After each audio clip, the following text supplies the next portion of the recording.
Okay, so for this audio lecture, we are going to be looking at the topic of the endosymbiotic hypothesis, also sometimes referred to as theory. This is a Unit 1 topic. It's covered in both Chapters 1 and Chapter 4.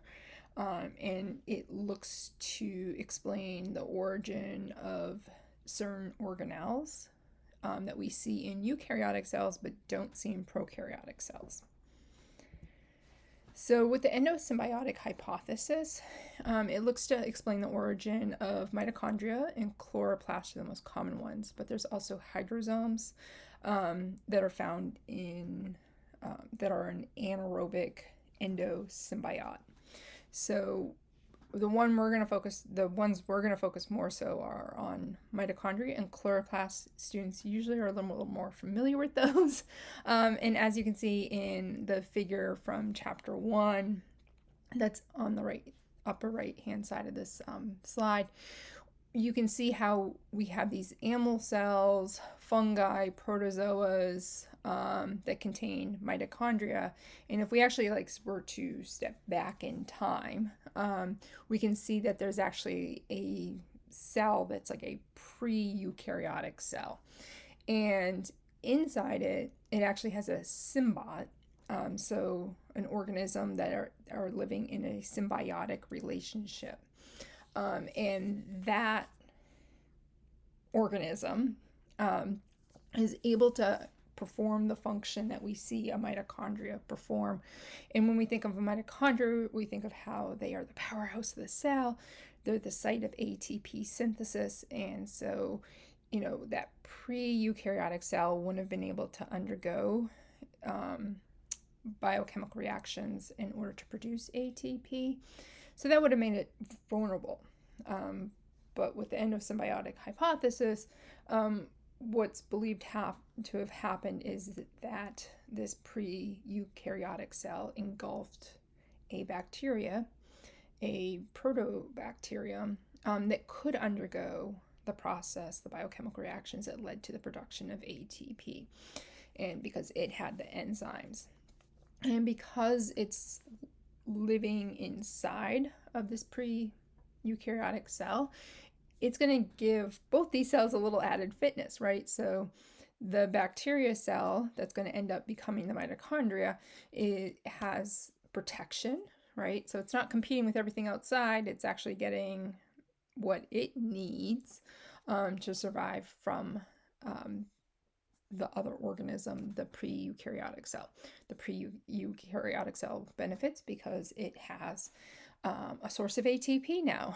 So it doesn't have to rely upon other bacteria having excess amount of ATP that is in the environment around it in order to survive. We also had another kind of major event where bacteria that could undergo photosynthesis, the scion bacteria, so we talked about that in lecture. They can undergo photosynthesis so they can produce glucose. And so they were a symbiont. They were internalized in this symbiotic relationship between these pre-eukaryotic cells that could not undergo photosynthesis. Were now able to house a bacteria, a cyanobacteria, inside of it so that it could undergo photosynthesis. This gave those cells added fitness, and they continue to evolve, and they would be organisms like plants and algae that we would recognize nowadays that have chloroplasts inside them. So again, current day, we would not recognize these as internal bacteria. We recognize these as organelles. Okay, just to give you a little background. Now, when we look at mitochondria and chloroplast, we can actually look at the small subunit, so SSU, small subunit of ribosomal, that's the little r, RNA genes. And we can actually, when we align those and look for homology, they actually align with bacterial lineage. And again, these protobacteria and cyanobacteria, their genome sequence closely relate to the genome of a mitochondria and chloroplast. And just to point out, the figure that's on the lower right hand side, that's actually from chapter 4, just in case you're wondering. So if we look at the mitochondria and its structure, there's going to be certain similarities to bacteria, right? So if we look at that outer membrane, there's actually proteins embedded in it, porons, and so those are very similar to what we see in gram-negative bacteria, right? So remember, gram-negative bacteria have the plasma membrane, they have a very thin cell wall, and then they also have an outer membrane. If we look at the inner membrane, it's highly folded, and that's where the enzymes are located, and so allowing for electron carriers, so that we have the electron transport chain, we have oxidative phosphorylation. All of this allows for the generation of ATP. When we look at a bacteria, it's on their inner membrane or plasma membrane, where enzymes that allow for ATP synthesis occur, where there's proteins that allow for the electron transport system to occur also. So again, very similar. And then there's a matrix that's enclosed in that inner membrane. And in that matrix, there are ribosomes and mitochondrial DNA. So there is a circular double-stranded chromosome that contains genes for the necessary enzymes in order for the mitochondria to function. So in some ways, the mitochondria is almost self-sufficient because those really critical genes that allow for ATP synthesis in these other parts of cellular respiration are present in that DNA, in that genome, if you will. You'll notice circular, double-stranded, single, critical genes, right? So that all resonates with like what we see in bacteria. I mentioned ribosomes. Their ribosomes are actually 70S, not 80S. And again, if we sequence that ribosomal RNA of the small subunit of these ribosomes, there's high homology with bacterial ribosomes.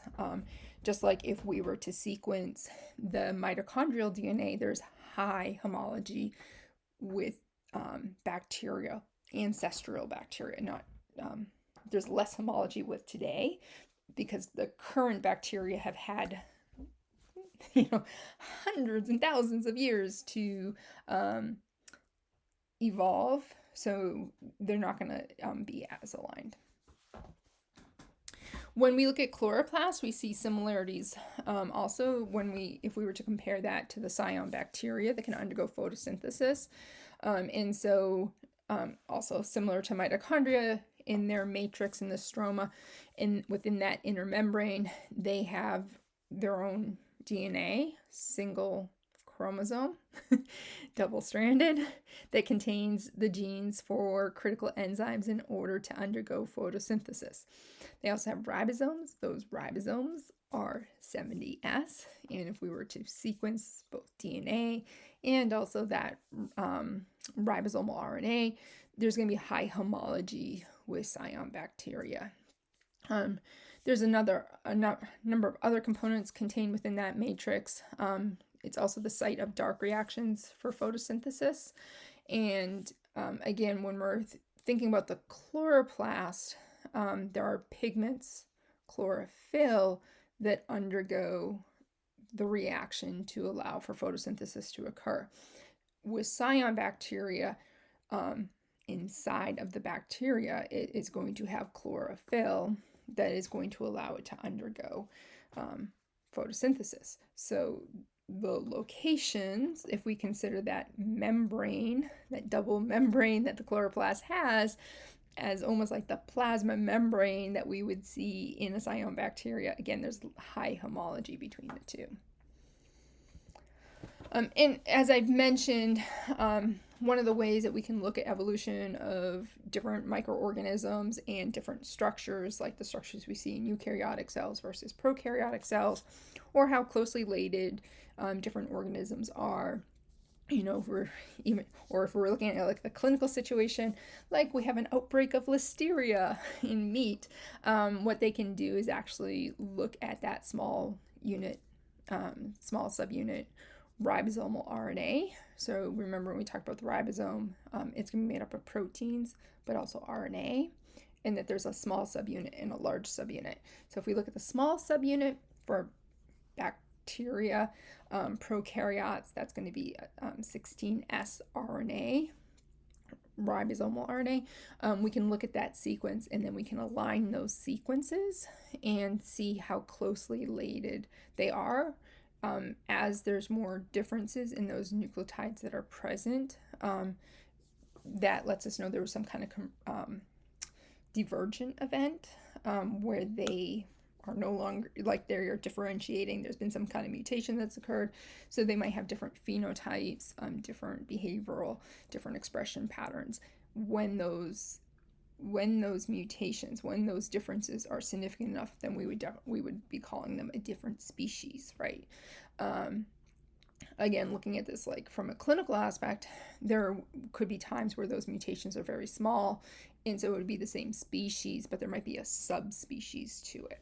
Okay, but again, this is techniques, a technique that's been used to further strengthen the endosymbiotic hypothesis. And as always, if you have any questions, please feel free to ask. I'm more than happy to answer your questions. But this hopefully gives you a nice overview of the topic of endosymbiotic hypothesis. And again, if you're looking at other textbooks, other resources, they might refer to it as the endosymbiotic theory. Thanks.